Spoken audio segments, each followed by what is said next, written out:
remember where, but it was further north than South Africa, and these giraffe were all so light in color. It was quite incredible.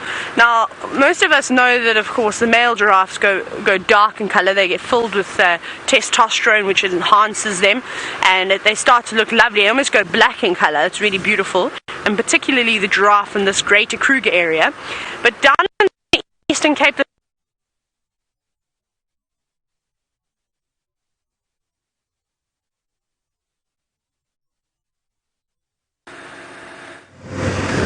sorry guys, there's a few gremlins creeping about this morning, and so unfortunately from time to time we're on our way to Arathusa because there are reports of leopards on Arathusa, and there's nothing better to see in the morning than leopards, so that's where we're off to. We're braving the main road with all the trucks for their power that they're busy trying to sort out, so hopefully it won't be too busy and we won't have to deal with too many. But that is where we're off to now. Hopefully, just hoping that which leopards these could be. And now I wonder, maybe you guys can let me know which leopards you would like to see. Bear in mind that it's going to be in the west on Arathusa, so you can say #SafariLive on Twitter and tell me which leopards you think you would like to see this morning. I was just seeing lots of nice fresh elephant tracks that are crossing into Little Gowrie there. Now, as you can see, it's a bit of chaos this morning. Lots of varying cars that don't seem to want to get out of the way, and they're making us go off-road, which is fine. We shall do so. Now, the reason they're doing this, I believe, is that they are upgrading all the electrical lines, because at the end of the day, these poor lines get hammered by varying animals, and so it's not ideal. So they're replacing the poles, making sure that the ones that have got termite damage are sorted out, and it's quite a big job that they have to do, so it's going to take them the whole day to get it right, and that's why there's so many different teams that are here. Now, I also apologize for all the corrugations. You might find the camera bouncing a little bit. This road, because of all the trucks that go up and down, tend to get this sort of corrugated effect, which means that it is a little bit bumpy, so we are going to try and sort of get off the road as soon as we can. It's not too much further and then we'll be into Arathusa.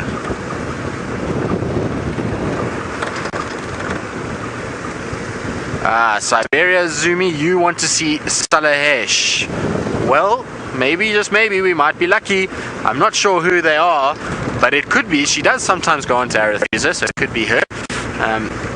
Maybe it's, we'll see. We'll have to just try and find out exactly who they are before we get there, but it would be really nice to see her. I'm personally hoping that we will see Tiani. That's the one that I want to see, so maybe we'll get lucky with her.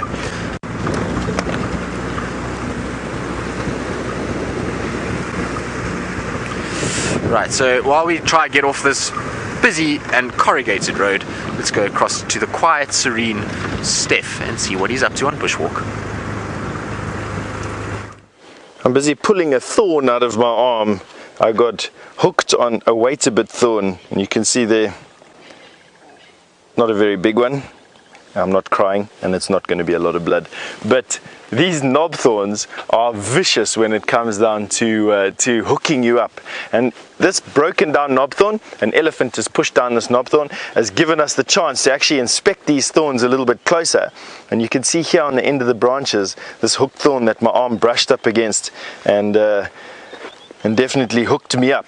Now, the reason why that this tree produces a thorn is to protect its leaves.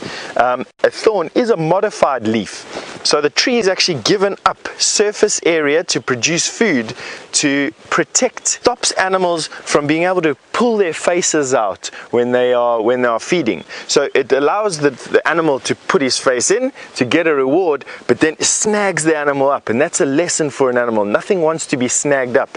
And of course, nothing with eyes close by. Hence, animals that eat leaves developing these long noses to try and get into bushes. So things like kudu and giraffe have these long noses to get into these bushes, to nibble at the outside without getting caught up in these hooked up branches. Very, very effective. What we use these knob thorns for is they make quite good dental implements.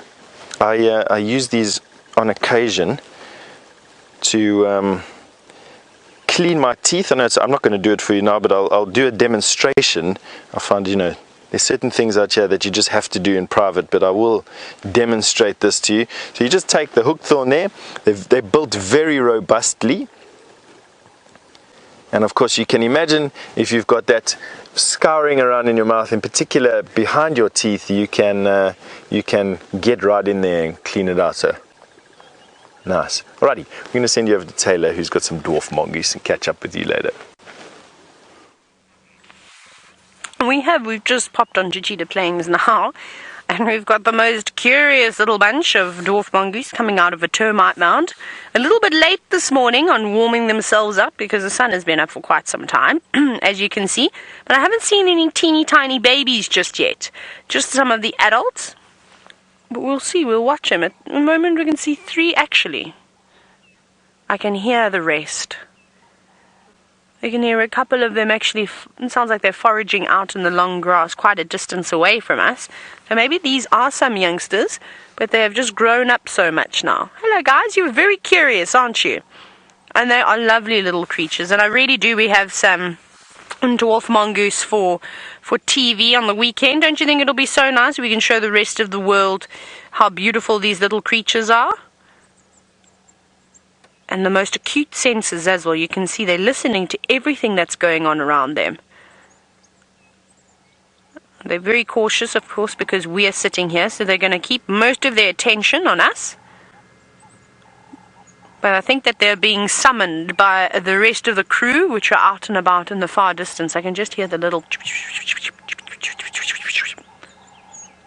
It's obviously a very high-pitched noise, of course. Hi guys, another one. There's a little baby popping its head out now. Just to the right of that one. There you go. Playing Bob the Weasel. Hello. It's actually talking too. Let's see if we can hear it.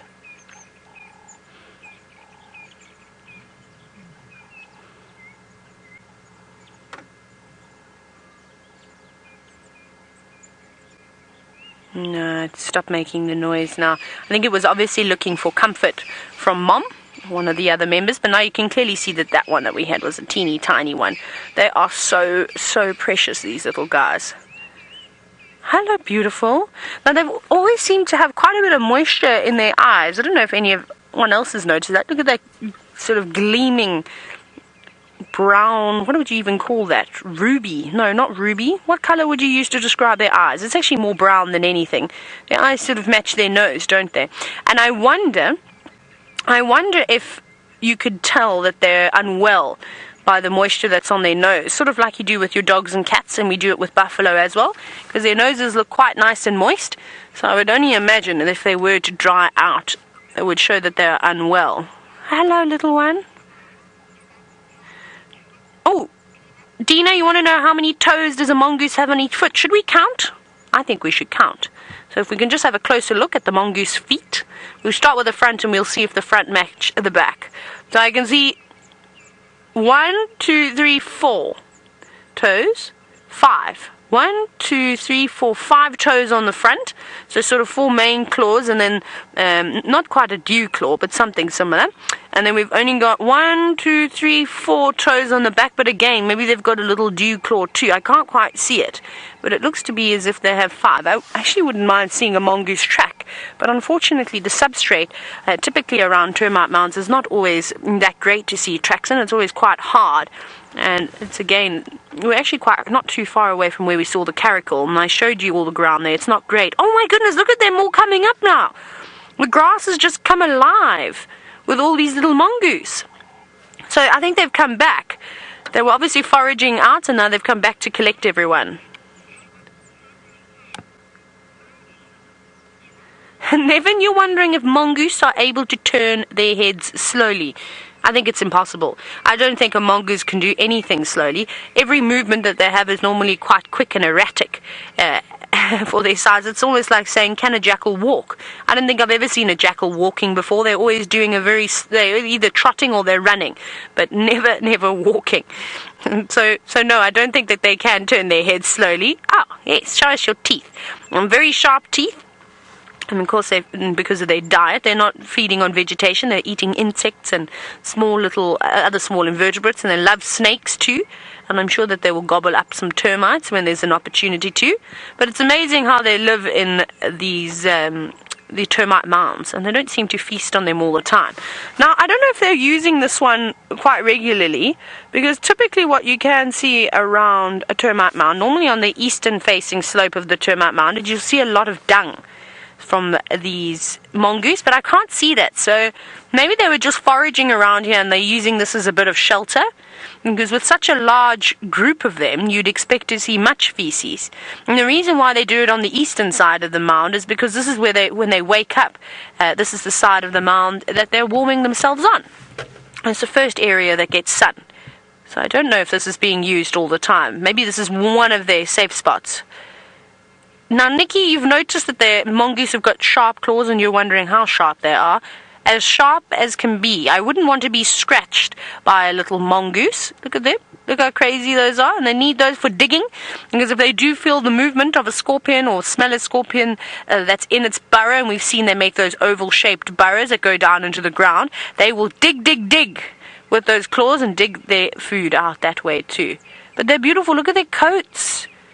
They are such stunning creatures, very shiny coats too. Everything is just looking in such good condition at the moment. The bushes really does flourish at this time of the year. All the animals are so happy. Hello. Now, it's interesting. Some groups of mongoose, or some families of mongoose, only live in small groups. You might only find 5 of them, but this must be... Oh, sorry, they move when I move. There must be at least 15 here, if not even more. I'm sure there's a few more that we can't actually see. There's a couple of little ones. Can we have a look at the ones that are in the grass? I don't know if they were suckling, and I did see them all clamoring about one of the adults. Oh, hello, beautifuls. You're so sweet, aren't they? Now, again, even though something like this is really adorable and cute, you really don't want to have them as pets. They are not fun. They'll scent mark all over you, and also you've seen those sharp claws and those sharp teeth, and I could imagine that they'd get quite cheeky and they would bite you. So don't have one of these as a pet. We'll let them live in the wild. Oh, my sneeze didn't even scare them away. Jamie must have been to this group of mongoose before and habituated them. Now, Tammy, you're wondering how long do they live for? I can't think of their age. I don't think it's particularly long. Probably a couple of years. I'm going to say about 6 years, but something is making me say 12 as well. But I think that's a little bit long. But maybe you can help me out. #SafariLive with how long a little mongoose lives. I think it must be somewhere around 6 years of age, but perhaps I am incorrect. Hi, little guys. I wish you could tell me. I wish I could just ask you and just be like, hey, how old are you? Or when were you born? And they could give me their birthdays. That would be quite nice, wouldn't it? And look how different some of the colors of their eyes are. They're all sort of slightly different shades of brown. That one had a lot lighter brown. We had one earlier that had almost chocolate brown eyes. Ah, where have you all gone? Is it just you two? Did everyone just leave you behind? They're sort of agreeing, yes, can we come with you, Taylor? Yes, hop on board. It'd be lovely if they could come in here. But these are youngsters, so they've probably been told to hang around here. But awesome. We're going to keep searching Cheetah Plains. I think we're going to head to the big wide open plains now, and hopefully we'll find something. Tristan has not found himself a cheetah. He's found himself on Arathusa airstrip with some warthogs. Indeed we have. We've got our little family of warthogs. We saw them yesterday morning, and they're still pottering about on Arathusa airstrip and utilizing the nice open area to stay safe. And they need it because in this area is the leopards that we were talking about. So over to my right hand side, which we'll try and get to now, they're on that sort of area, and so I'm sure that's why the warthogs are starting to move away from them and heading into the bush and trying to stay away from danger that is the leopard that we're talking about. Now, I think what we shall do is probably start heading towards where that leopard is and see if we can't find it. Now, I'm not going to ruin who these leopards are.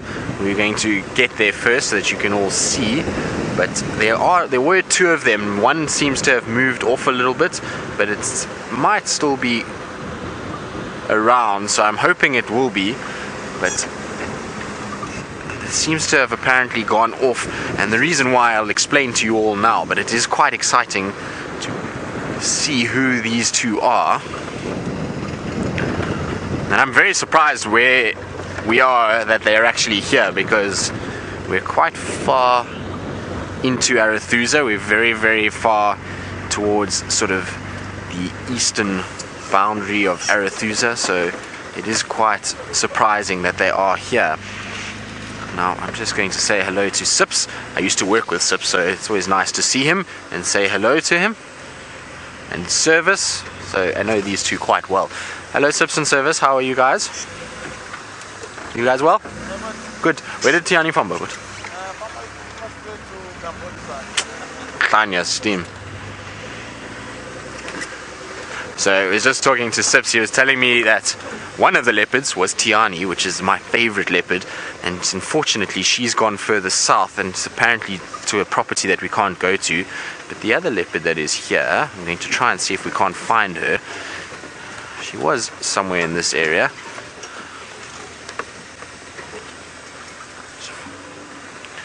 So you can see up in the tree here there is a carcass, so that is why these leopards were here. Now I wouldn't be surprised that Tiani caught this impala and it's now been stolen from her by her mom, Salayexe. So Salayexe is here. So Volpa and Wolf Girl, you were asking about seeing Salayexe. So she is here, and hopefully we will find her. And actually I can see her now in front. Do you see her there, Senzo? Just behind the vehicle, she's sitting there. So if you go, there we go. So she's just moving around in the bush there. We will try and find a better place. Now we are going to go into our fake ad break, so I might go quiet for a few seconds. But it is Salayexe as far as I know, and we'll try, like I say, get a little bit closer, but it is very shady there, so I'm hoping she's not going to lie in that long grass and we'll be able to see her. Now, we're going to stay with this female, and hopefully she might come up towards the carcass, and while we do that, we're going to go for a short little break. We'll see you all soon.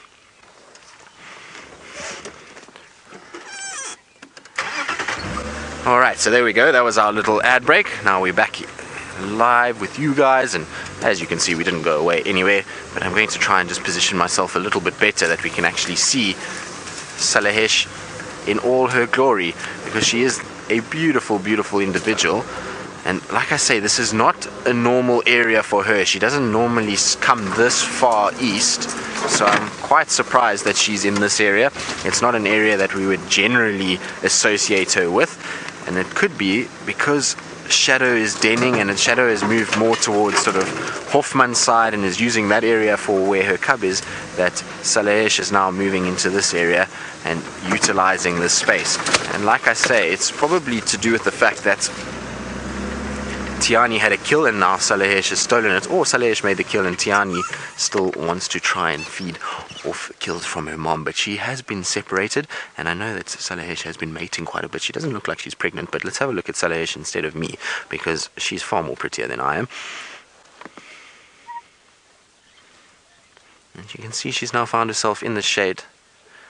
So I believe a lot of you are excited to see her. And isn't she beautiful? She's also one of my favorite leopards. When I was at Simambili, this was a leopard that we saw almost every day. She spent a lot of time in the camp. I used to walk into her quite often in the camp. So I've spent countless hours with her. And she really is a beautiful, beautiful individual.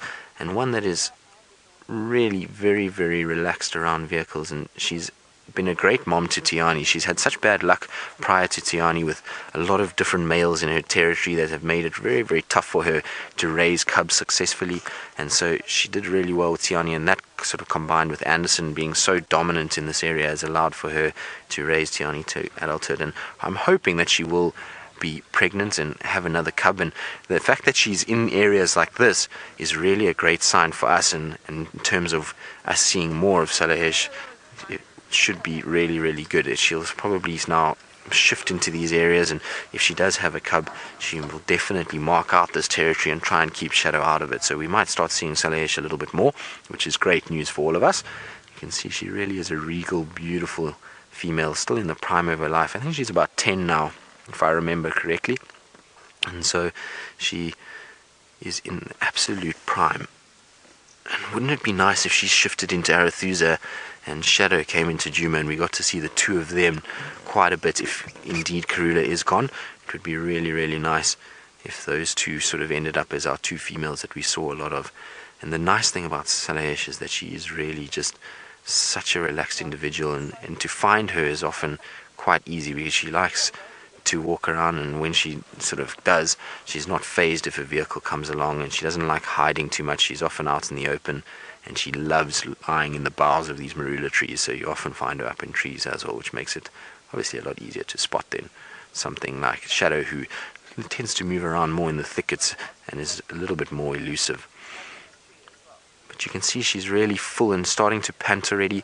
That impala has been consumed quite a bit, so I would imagine that both leopards had a really good feed off it, and they've been here for probably more than a day. So yesterday, I would imagine, is when they killed this, and they've now consumed through the night, and I'm pretty sure Tiani would have a very, very full belly. When we leave Salayexe a little bit later, I'm going to try and see if I can't find Tiani. I'm sure she hasn't gone too far.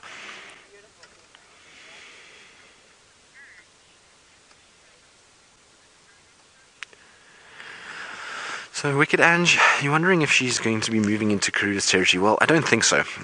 Karula's territory is still sort of quite far from where we are now, and at the end of the day we're in sort of Shadow's area at the moment. So I think if anything, she's pushing Shadow further to the east, which means Shadow would go more into Karula's territory than what Salayexe would go. But you can see she's a very big female. She's much larger than Shadow and Tundi. She's really quite a big girl. So her genetics with Anderson produces these massive females. I'm sure Tiani is going to be bigger than her. The last time I saw Tiani, she was about the same size as her mom already. So I'm hoping that she's going to sort of keep growing, and maybe they'll produce another sort of set of cubs. But isn't she beautiful? Now, I wonder where she's off to. Maybe she's trying to find some shade. A bit nervous of all of the sun that's now raining down.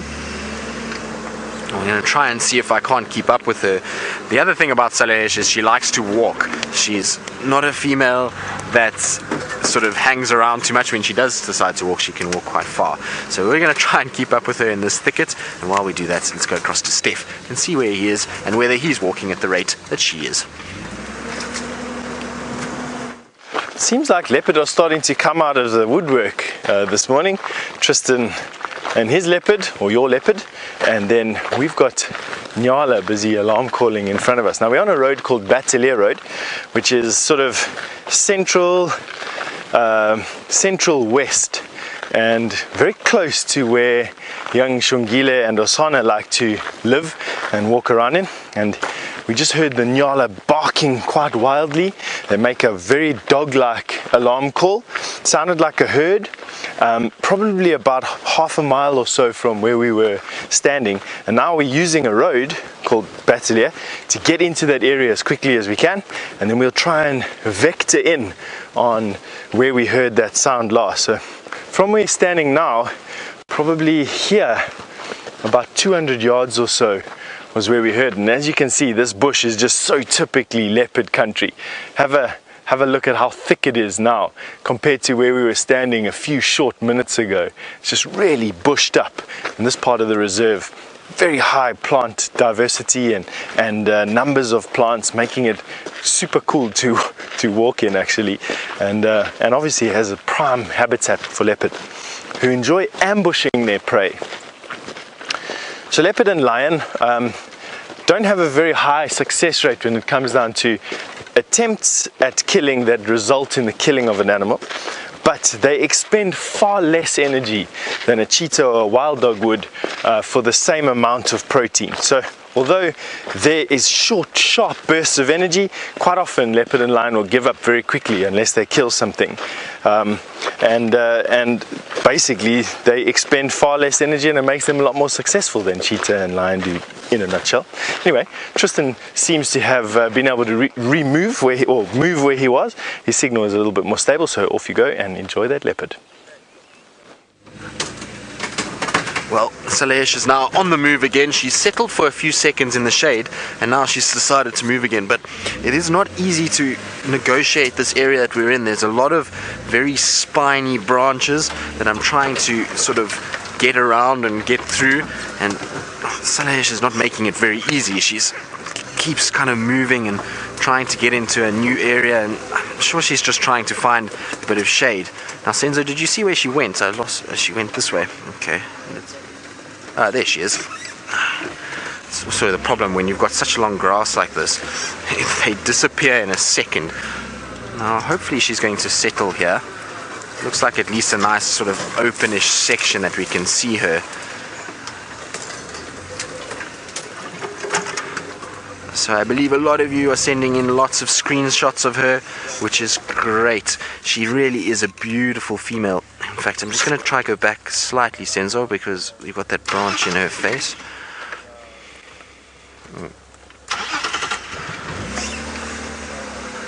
In fact, let's go forward a bit so we can give the others a chance to also see her.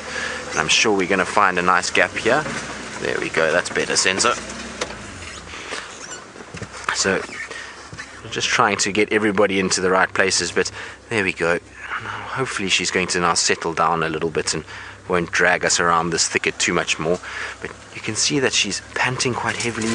That's because of the amount of food that's pushing up on her stomach and onto her lungs, and so she's going to be taking much shorter breaths, and also she'll develop quite a bit of heat. It's starting to get quite warm now. It was cold to start the day, but it is now starting to get quite hot, and so for a female that's been eating and going up and down trees and potentially having a bit of a sort of growl and hiss at her daughter, she might have built up a bit of excess heat and is now just trying to get rid of that.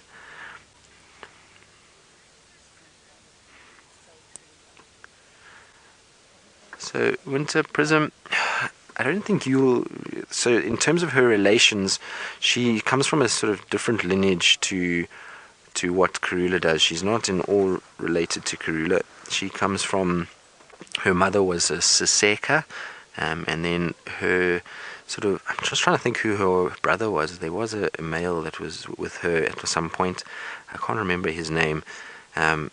But that she comes from Siseka as her mother, so she's not from Safari lineage, and I think Siseka in some way was related to Safari, but I know there's some out there that will be able to help us with this, so remember #SafariLive, and you can tell us what the exact lineage of Salayexe is. I just know who her mom is, and then her daughter is in Sele, and Sele's daughter is in Chile, which we have seen on Safari Live before, but the rest of them we wouldn't have seen.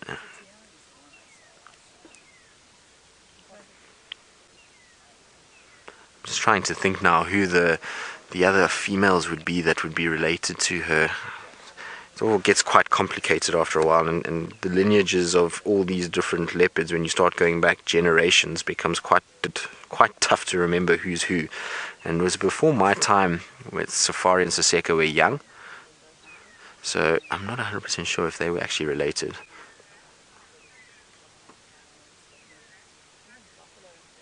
That's right. Okay, now I remember. So Aqua, thank you very much for that. You say that their mothers were sisters, so that's right. Siseka and Safari were sisters, and so they, I suppose, are part of the same lineage then.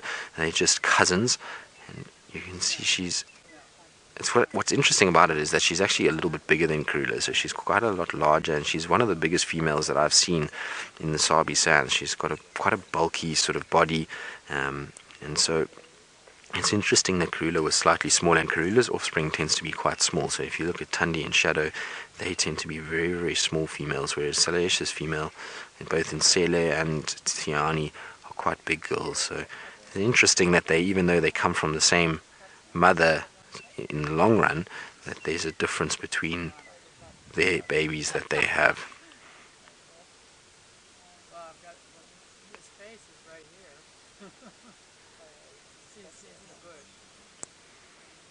But it's all getting very, very tiring now. She's starting to fall asleep a little bit, so her eyes are starting to close, and I think she's going to probably end up sleeping in exactly the position that she's in now. She's got a nice shady spot, and she's using the sort of cover of a wattle, which has got nice sort of thick leaves and provides really good shade. And so as the sun moves, she can just move with the shade, and from here she can still keep an eye out on that carcass. Because of where the carcass is in the tree, it's quite high up, It means that she can sit quite far away and still see what's going on. And if Tiani comes back, then she can then potentially go and compete with Tiani. Remember that even though they're mother and daughter, they are still competing with one another now that they've broken apart.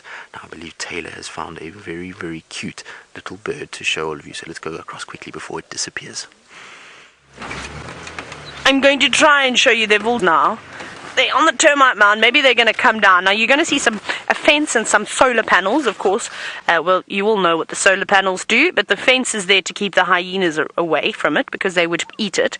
But you might see a bit of movement in the grass, and there's an entire family of crested Francolins. I think they're going to come out. Hopefully those little ones will follow that adult, and then that way we'll be able to see the teeny tiny chicks. They are so small. They're probably only about a week old, so they're not as tiny as what they were when they hatched out of their eggs. But little chicks of a bird that I'm dying to see are from the button quails, because we all know how small a button quail is. I'd love to see what their little ones look like. Hi guys! Now those look like, I don't even know where you found those ones. There's a little baby! Look how cute it is. It's so small. Now, there must be a couple of them, must be about 10 of them running around here. But unfortunately, not all of them are going to make it to adulthood. But you can see they've definitely got the tactic right. When moving in an open area, you do so as quick as possible and you find shelter straight away. Did you see that? That was really cool. And that's, of course, all just natural instinct kicking in. They know that they shouldn't be out in the open for too long because lots of different raptors would try to eat them. A jackal, a young leopard, snakes, there's many different things. But how cool is that? They just go wherever they want, of course. There's no keeping birds out, even a fence won't keep them out. But they're all very chatty, just talking to each other, making sure the little chicks don't get left behind. There's a whole lot of them here. How cool was that? That was nice. I love those little birds so much. Let's see what else we can find around here. We'll keep going around the dam. Ha ha ha, Kirst said it made me laugh. There we go, that's why they're called laughing doves. They don't tell jokes, but they do funny things. Oh, we've got an Egyptian goose coming into land. Where are you going to land, Egyptian goose? Oh, it's gone. It's an invisible Egyptian goose. Oh my goodness. It must have flown over the dam wall. Oh no, it's in the tree. It's in this big leadwood tree. You see just on the right hand side where those, there's two of them up in there. Hi guys. Now, Mr. and Mrs. Egyptian Goose are now sitting in the leadwood tree that is decorated with weaver nests as well as some buffalo weaver nests. Why did you go up there? Did I give you a fright? Maybe they're nesting up on top of this tree. It's not uncommon for them to utilize buffalo weaver nests. We've seen this at Chitwa Dam, I think is the perfect example. And so not only do they like to live on the ground, they're actually able to sit up in trees as well. And they are beautiful birds in terms of their coloration. Otherwise, they are considered pests throughout the rest of South Africa. And actually in a lot of places all over the world. Yes, fly towards us. The other one is taken off, so it shouldn't be too long before this one follows. Thinking about it. Should I? Oh, you're a bit nervous up there, aren't you? Not sure what it should do. Just thinking about everything that's going on. Well, that's quite nice. It's not often that we get a chance to see Egyptian geese up in the tree. It might sound silly to some of you, but I can't remember the last time I saw one up there. Very cool. But that's it. So at least I can tick it off my list now and say that I've actually seen something at Buffalo Dam. So I'm happy about that. It wasn't a mammal, but that's okay. We're seeing many birds today. Let's see what's around here. Now this is my favorite spot, and I always get so excited as I come around this corner because this is where I saw the secretary birds. And I always hope every time I do come past here that I am going to spot them again. So we've got to check very carefully through the long grass. Also, it's a good spot for southern ground hornbills. They also enjoy the open grass, and they'll move sort of through in very much the same way as the secretary birds do, trying to flush out any insects, any snakes, chameleons, anything like that that they could get their beaks onto and, well, eat it really. Let's see. No, looking a bit quiet. That's alright. The wind has picked up all of a sudden. That's interesting. It wasn't windy at all when we were out on Djuma, but perhaps because there's not so much... Hornbills! Southern ground hornbills! Yay! There they go! Hi guys, I was just talking about you. Isn't that wonderful? Yay. And it is the family of 4, I think. There was a 4th one, if I'm not mistaken. I don't know where it's landed though. But that's really nice, and this is what I love about this area, is that these hornbills seem to live around here. You've just got to check in the long grass very carefully, and they were well hidden because the grass is a bit taller than their heads. But I did spot a beak. I'm very, very excited, of course, to see that it's them. Now, I can only see 3 in the tree, but I'm almost certain that there were 4. I wonder if one didn't fly, and perhaps it's on the ground somewhere. Can you only see 3, Sebastian? I'm trying to think. I thought I saw 4. Oh, well, maybe I'm mistaken. The last time we were here, we had 4. They were all adults. Let me reposition very quickly. Let's see if we can just change it up, the angle, because they're hiding behind all the branches now. But if this is your first time watching Safari Live, welcome, and you are exceptionally lucky to be here. There's the 4th one. It's just landed on the other side. Oh, there's 5. Oh my gosh. So there's 5 of them here. That's amazing. So sorry, as I was saying, this is a very special bird to see, the southern ground hornbill. It's one of the most endangered birds that we have here in South Africa. So to go from 4 and see 5, that is great. That is a perfect family group. And please correct me if I'm wrong. Didn't Tristan have 8 the other day? Or have I made that up? There were a whole lot that we're seeing, weren't there? I can't remember now. It was 8. Hey, Sebastian's confirming. He's saying it was indeed 8. So that's quite amazing. I don't think I've ever seen that many southern ground hornbills in my entire life. So that was a very, very special sighting. The most I've ever seen together is 5, like what we're looking at now. But that, of course, is a different family down in the southern sector of the Sabi Sands.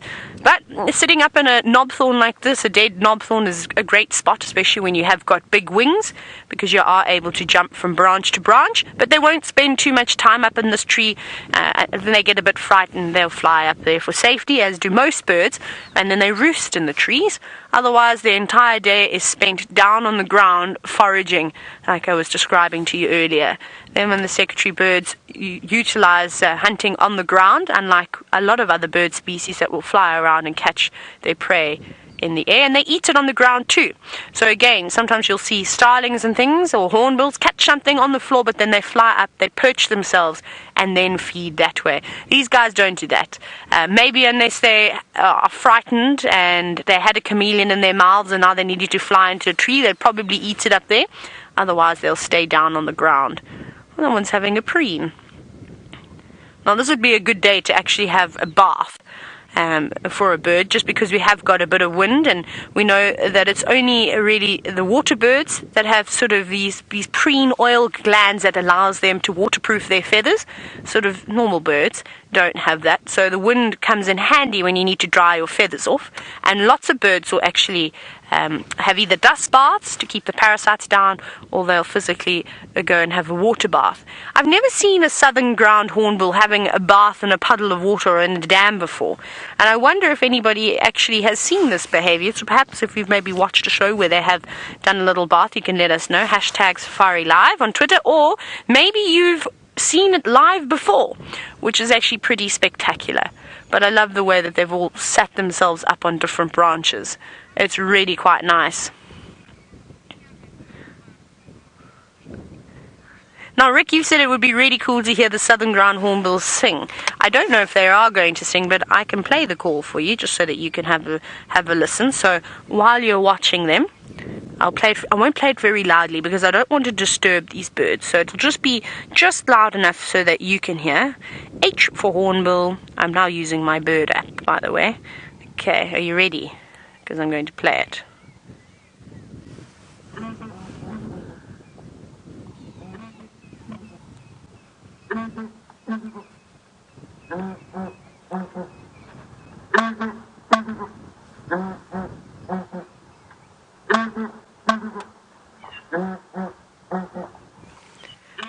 So that's not the birds singing. As you can see, they're too busy preening themselves. But Rick, that was for you.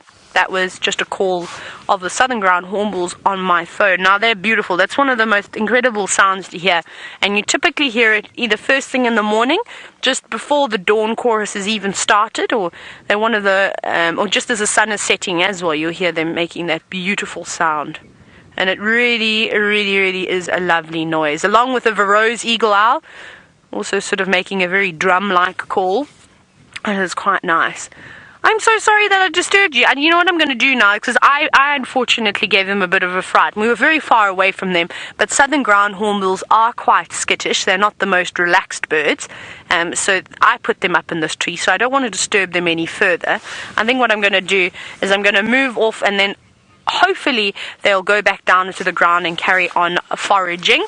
But Steph is also walking through the long grass, and I wonder if he can give you a really good hornbill impression. No, I can't give you a really good hornbill impression, but thanks for asking. I'll eat almost anything that I find over here, but doing animal sounds and bird calls is something that that for me is a step too far. But we're walking through some very thick bush at the moment, trying to actually miss some buffalo. There's some buffalo in here. We've seen fresh tracks, urine mark that still had bubbles on the top, which means that, you know, buffalo is pretty much there, and we're trying not to get buffaloed at the moment. So we're walking a few steps, which is always good in buffalo times, and stopping and listening. So you walk, stop, listen. Wind direction important, making sure that you're giving buffalo enough time to hear you and move out of an area, or at least to let you know that they're there. They give this very deep sort of bellow, and it's indicative of where they're standing at the moment. So buffalo would have spent the evening lying up in grassy clearings just like this, surrounded by bush, which gives them the protection that they need from lion.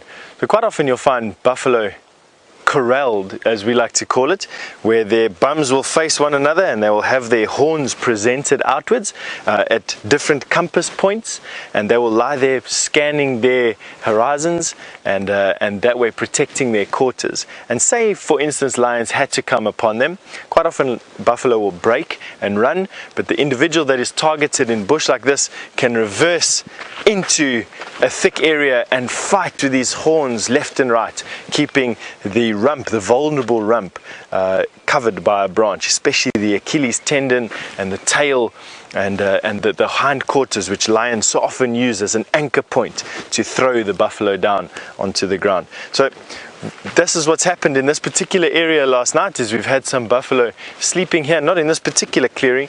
Their tracks come out of this thick bush here, but we're not on their tracks. You don't know if a buffalo, one of their friends, happened to, there's just noises everywhere. You don't know if one of their buffalo friends had to be left behind. Quite often you'll find a buffalo taking a bit of a snooze and then catching up with his friends. But you know, this is how we roll over here, and this is how you stay safe. So Julia, you've asked me what would I do as the best chance of survival if I was ever stampeded or if I was ever caught by a buffalo. Alright, so I'm going to tell you a couple of stories over here, a couple of options. I'm not saying that this is the option that you should choose should you be trampled by a buffalo, but this is just industry chit chat. So obviously climbing up a tree, if one is available, will give you the best chance of just getting out of the horn space or the horn range of that buffalo. You don't want to be close to the horn range. They're very good at hooking their horn and throwing things. So a tree like this, for instance, would provide you with ample height. You just climb up the tree and go and sit in that nest of leaves until you either rescued or the buffalo move on. So that is the easiest and the best way, but quite often they're not trees to climb around where you are. Then lying flat on the ground will give you the least amount of chance for an upswept curved horn to be able to hook you and throw you. So lying flat on the ground is another way, preferably in a depression and up against the bush, so that there's less place for that buffalo to move to get you. So lying flat and presenting the flattest profile that you can possibly do. Then I've heard, for those who have been caught by buffalo and have been hit by buffalo, that if you are in the process of being mauled by a buffalo, the best and only chance of survival in most cases is to hold as tight as you can to the horn ends. So they will be curving out wide, probably about this wide, is to hold on to the ends of those horns, the tips, as hard as you can. You'll be flung, shaken, you'll be pressed into the ground by the boss of that buffalo, you'll be dragged through the ground, but as long as you can stop those horn points from entering your body and flinging you around, you will actually minimize the overall damage done to yourself. And eventually the buffalo will either get tired, run away, I don't know, maybe want to talk out the argument over a beer and a fire, but eventually what happens is usually the incident moves away and you can then get some help. So those are the three sort of broad pointers that I would suggest. Obviously, the best way of not getting mauled by a buffalo is just to be careful, use your wind direction, know the bush, don't just march through here, respect them for being as big as what they are, and of course, you know, hopefully by the time your career finishes you haven't been bashed around by buffalo. That's at least what I want to do anyway. On that morbid note, we're going to be sending you over to Tristan with a happier sighting and those leopard. Well, Stefan, I think any buffalo that chose to tangle with you would be a very stupid buffalo. Stefan is made of, I would say, leadwood, and is far harder than a buffalo anyway, so don't worry, Steph, you'll be just fine. But yes, this is a far nicer sighting. I must be honest, a leopard, I'll take a leopard over a buffalo any day of the week. They are far prettier animals, and Salayexe is still just taking it very easy. She's grooming a little bit and has just sort of settled in for the day, which is really nice, and we're in kind of the prime spot. She's come and settled quite close to us, so very, very happy to see her again. It's like seeing an old friend. It's amazing how it goes like this. You kind of spend so much time with these animals that when you don't see them for a long time, you end up missing them. And earlier we were talking about Karula, and yesterday we were watching a few clips of her and the cubs, and there was almost like a collective sigh in the room, because it was all the presenters and the FC girls and cameramen, and there's this kind of collective sort of sigh and hush that everybody sort of went quiet, and Jamie then said, you know, that she misses her, and everybody kind of agreed. And it's amazing how we actually form these kind of attachments to these cats, and it's an incredible thing to be a part of it, and to be able to see this every single day, and to be able to spend time with these individuals, that you actually get to know them that well. It really is a very big privilege. And so seeing Salayexe after not seeing her for the last sort of 4 months is really, really, really good, and makes me very, very happy indeed.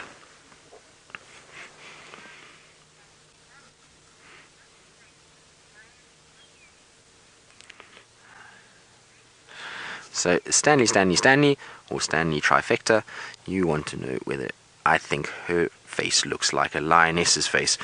I'm not sure, Stanley. I don't know if I see that. She has a slightly more elongated face than that of Shadow and Tundi. Shadow and Tundi seem to have that sort of very short muzzle, whereas Salayexe does come out a little bit more, I suppose, like a lion's would. But I'm not sure I would call it a lion face. She's not that big, and I suppose in real life it looks a little bit different to on a camera, but she does have a slightly longer muzzle that could give that impression, but in real life I don't see it at all. She still looks very sort of petite female leopard to me. So I suppose, like I say, it's anyone's sort of individual opinion as to what a leopard looks like. It's also, we were talking about spot patterns yesterday morning with Hasana, and everyone has a different sort of pattern that they'll use to identify, you know, leopards. And I suppose looking at a facial feature, it'll also remind people of certain things.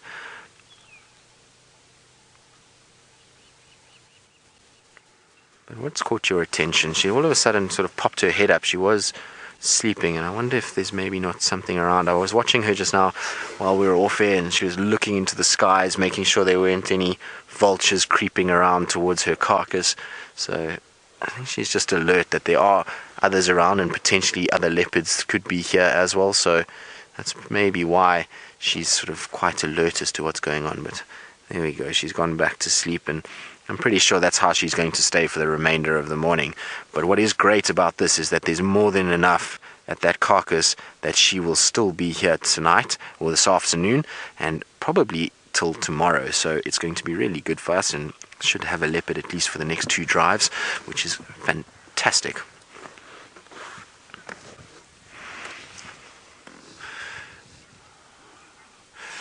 So Julia, this is an interesting one. You want to know, when sort of observing a leopard, what is the most unique behavior compared to other cats? Well, I think probably the most unique thing about a leopard is the fact that they are so solitary all the time. So watching them go about their business when they're just kind of doing everything on their own. So as a female leopard, having to find food, go back, suckle, come back to the food, make sure that it's not stolen by hyenas, and having to move around and survive in this environment without the help of anybody else must be really, really tough. So that is probably one of the most unique factors with a leopard. The other thing with them is just how stealthy they can be and how easily they can camouflage. I've followed countless leopards where you are right behind them and they just decide that they don't want to be followed anymore, and they just turn, and within 5 minutes you've lost them and you can't find them again for the life of you. Even though there's 3 vehicles with lights and all kinds of things, it's often really tough to find them. So there's sort of the way that they can just blend in and conceal themselves, and that sort of that cunningness to be able to actually move and get into areas where they know they can't be seen is really what makes them sort of very special to me. And like I say, the fact that they have to live this solitary life is really, really quite tough. And you can imagine how hard it must be out here when there's so many other predators, there's so many things that could potentially kill you or harm your cubs or steal your food.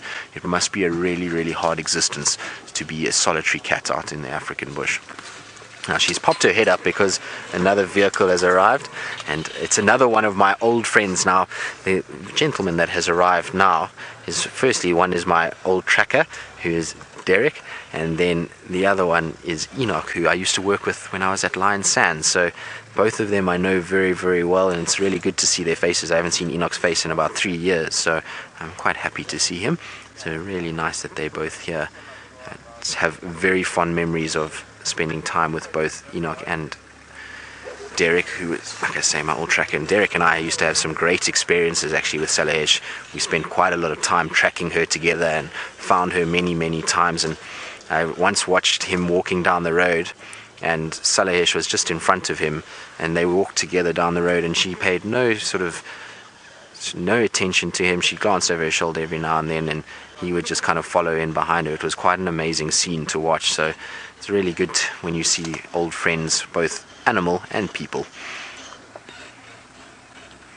But she'll just have popped her head up just because of the sort of squeakiness of the car and the car moving in, and you'll find she'll go back to sleep fairly shortly again.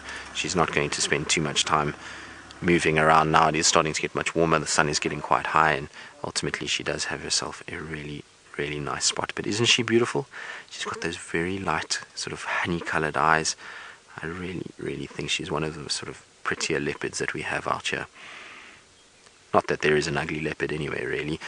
Leopards are generally very pretty animals.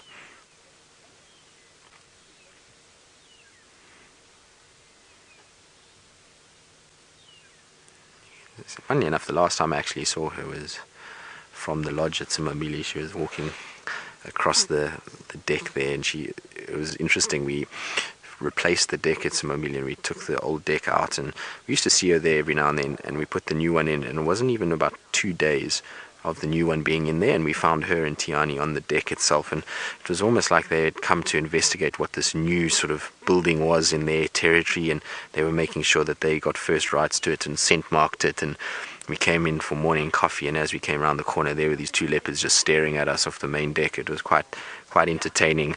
Some of the staff ended up running back, but with her, she's so relaxed with that because she's grown up around the lodges. She was actually born at Sabi, and she's had multiple litters of cubs there. It means that she's so used to people walking around on foot, much like Shongile, that she really doesn't matter too much. Now, I think we're going to probably carry on. I'm going to try to see if I can't find Tiani somewhere here. So while we do that, let's go across to Steph, who's looking at the finer things in life.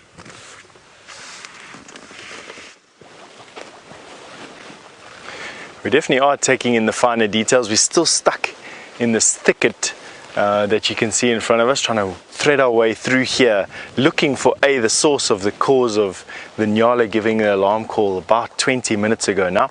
We found the Nyala. They spread in an arc, probably from about there to about there, but in the same place there's also been very fresh buffalo tracks. So we haven't been able to inject ourselves into that particular environment and look at every tree, but I think that there's definitely one of Karula's cubs here, either Hosana or Shungila is in here. We found Shungila's tracks on a road just up in this direction here, coming in this direction. So I think it's probably Shungila if I were to be asked an exam question, but of course thick bush like this, buffalo around, Nyala around, just increases the complexity of trying to find her substantially. But nevertheless, we have been very lucky with that leopard on foot, and who knows what's going to happen. Now, Julia, you've asked me a very interesting question. Which large cat has the most effective ears? Julia, you're going to have to give me a second to think about that. And what I'm going to base my answer on now, Julia, is probably... Sorry, I'm just busy moving this. There we go. Just trying to unstick Jandre from where we are.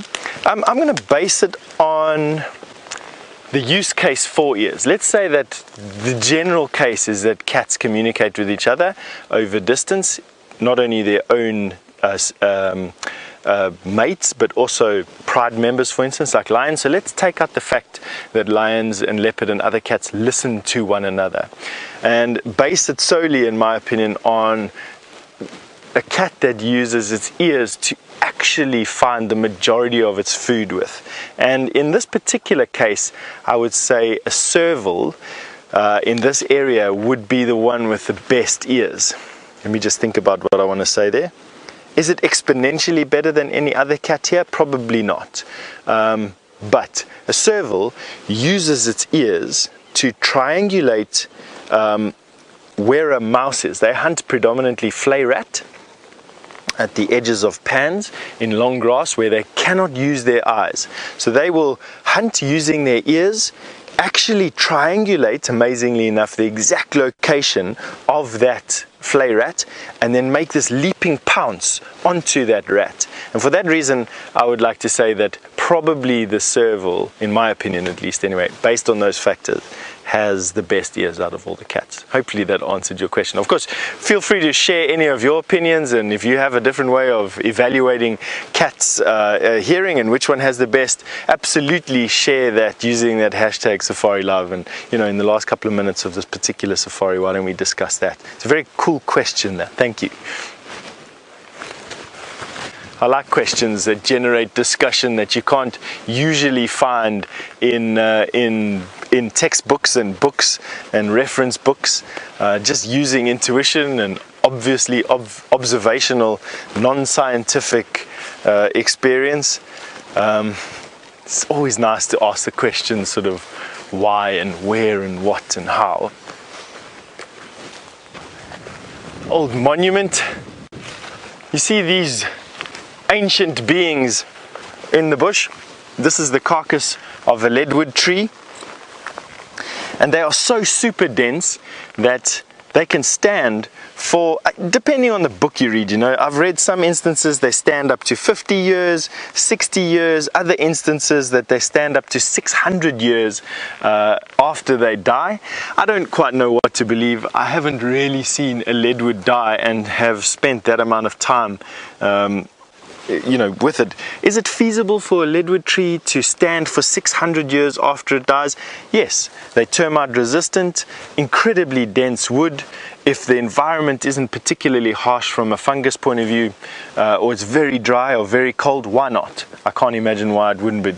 Obviously, the warmer and the wetter the climate is, fungus and all those types of things has the upper hand, and eventually they will topple this giant over, and it'll fall to that, where other insects will then come in. But I definitely think it's temperature related, and in drier, very dry, arid areas they'll stand for a lot longer than wetter areas, but this, some of the trees that definitely last a long time. Liz, you've just asked me, are there plants in the Sabi sands that rely on fire to germinate? Yes, a lot of the grasses do very well with fire. I would say that grass and fire have evolved almost with one another side by side, and a grass that I want to highlight that we're going to see a little bit over here, or that we do see a little bit over here, we're going to see a lot of in the Mara, is Thamida triandra, or, now I've forgotten its common name.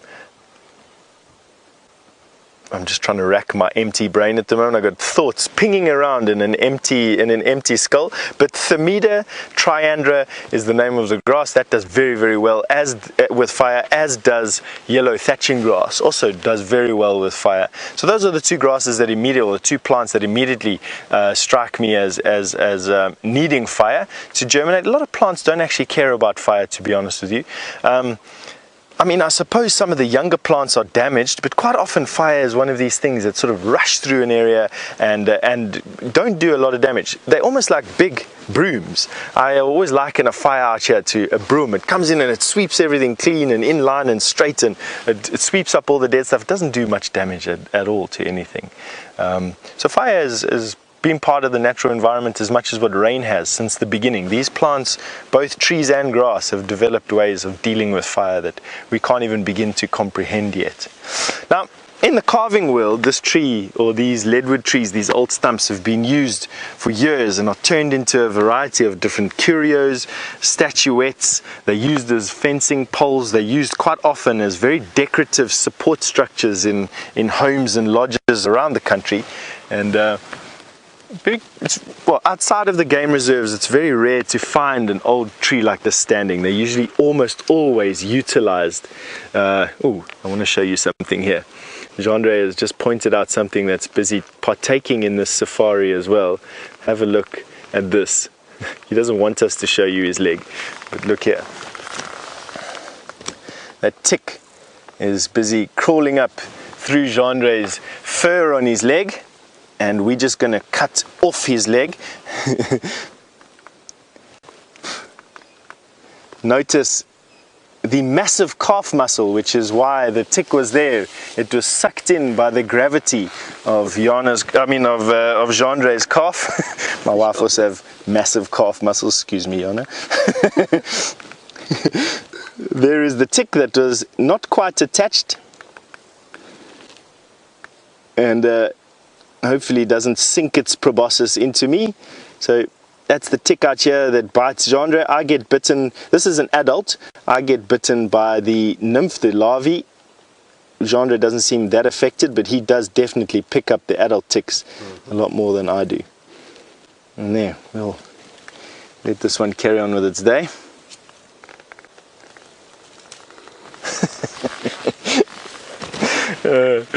Anyway, I wanted to show you the inside of this wood. So contrasting to the outside. It's got this white layer on the outside, as you can see over there, but as you start getting deeper into the tree, I just want to see if I can find myself an exposed portion. It starts getting black, and there you can see it's starting to get black. Polish it up, you can see that black color there. So of course the white and the black contrast with one another quite nicely, and that's why they make such good decorative pieces inside homes, and makes for good statues. But of course you don't find a lot of these trees outside of the reserves anymore, so it's always nice just to spend some time with an ancient being, even though this one has passed on to the next realm or wherever it goes. Anyway, Tristan has moved on, so we're going to send you back up to him and see what he's getting up to. Well, we're still just looking around trying to see if there's any sign of Tiani, and when Steph was mentioning ancient beings, I thought he was going to throw out that I was an ancient being, and I was about to be quite offended, but he didn't, so thank you, Steph. I feel like I am beginning ancient these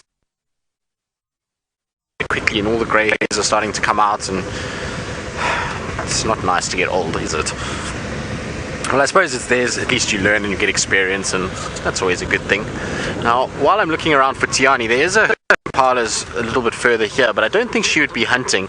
So I'm just checking all the trees just to see if maybe she's not on them or any of these termite mounds that could be off to our side here. And while I'm looking there, I'm also keeping an eye out for our jackal family. Now I was here yesterday looking for them, but I know the wild dogs ran through here, and wild dogs and jackals are not exactly the best of friends, so they're not going to really tolerate one another. So if the dogs did come through, I wouldn't be surprised if the jackals have moved slightly and gone off a little bit. But I am trying to just see if they're not around somewhere here. The impalas look as though they're quite relaxed, so I don't think there's any sign of Tiani around here, which is a shame. I would have really liked to have seen her. She is really one of the most beautiful animals. Those eyes are just incredible. She's got these kind of blue tinged eyes that are really special. So it would have been nice to have found her, but maybe this afternoon she'll be back there, or tomorrow morning. Like I say, there's enough meat left there that I would imagine these leopards are still around tomorrow morning, unless of course they drop it or Anderson arrives and decides to take his share of the carcass. But I have heard on the radio that they're tracking Anderson in the Manyeleti River very far from us, so quite far west, and he's heading away from this area and heading sort of southward. So maybe he was around this area last night and went that way, but he's at least heading away, so he won't probably steal this carcass from Salayexe. So the only other one that could be a culprit would be Tingana, because we're right on the fringe, so Tingana does come into this area quite often as well. So he could be around, but I think he's still busy with mating, because the other update I got was that there was tracks for that male and female leopard going north into Torchwood, so I would imagine that it would be that direction that they headed. So I think Salayexe should be quite safe, and so she should be around for our rehearsal this afternoon, and then again for our sunrise safari tomorrow, which is great news for all of you that are watching. So if you want to see how Salayexe does and see her again, because we don't see her very often, so it would be good if you do tune in tomorrow morning. We'll definitely try come out this way and see if we can't find Salayexe. Although I think tomorrow morning we might be doing a rehearsal. Kirsty, are we doing a rehearsal tomorrow morning? I think we might be, actually. So I don't know if Kirsty gets some... so we are doing a rehearsal tomorrow morning. So tomorrow afternoon. Now if she's still there in the morning, I would imagine she'll be there in the afternoon. So that will when we do the TV shows. So tomorrow afternoon, for all of you that are watching today, be sure to see, maybe we'll find Tiani or Salayexe at that carcass. By that. Now we're going to slowly amble our way back towards camp. We are quite far away, so it's that time of the day where it's time to start slowly meandering back to get to Amanda's delicious breakfast. She always makes us such nice food that we were talking about it, and I know Steph, who's been up in the Mara, has had some interesting food experiences as he drove from South Africa to Kenya. He was telling me all about some of the stuff that he had to eat, and he said some of it he had to just close his eyes and think of England and just bite down and eat it. So I'm sure he, of all of us, is going to be super excited to get back to Amanda's delicious breakfast.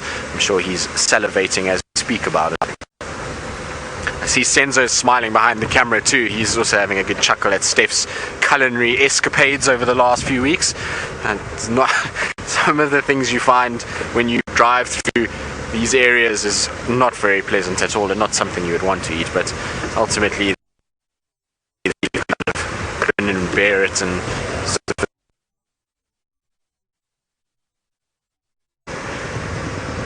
Now, unfortunately, our signal is not very good where we are. We're going to go through a little wavy patch, so let's go across to Steph and see what he has to say about his delicious food that he's had over the last few weeks. I have nothing to say about my delicious food in Kenya. I'm very glad that I don't have to make it myself, for one, and two, I don't have to wash the dishes that it comes off of. Even though I don't mind making food and don't mind washing dishes, I'm very thankful for that. And of course, it's food, which not a lot of people out there have. So, you know, on a positive spin to the dietary things that we've been forced to take, it's not so bad, actually. What actually caught my eye here was this at the end of the season, and it's a pity that we didn't show you too many of these things. This is the wild cannabis, and the leaves of this particular plant are smoked that do not have any